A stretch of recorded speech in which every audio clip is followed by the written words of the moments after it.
Pinagdiwang kahapon ang kaarawan ng aktres na si Julia Montes at kasabay nito ay muling naging usap-usapan ang umano'y espesyal na bakasyon nila ng kanyang partner na si Coco Martin.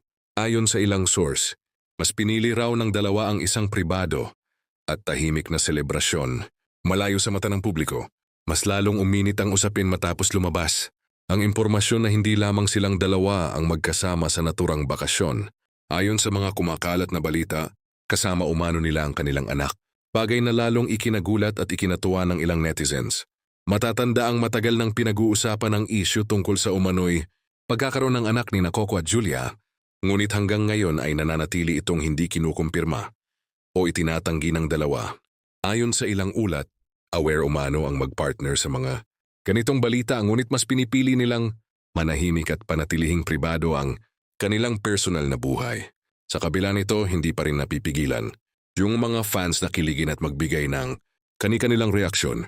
Para sa ilan, kung totoo man ang balita, mas lalo lamang nitong pinapatibay ang imahe ng dalawa bilang isang masayang pamilya na piniling ilayo sa intriga ang kanilang pribadong buhay.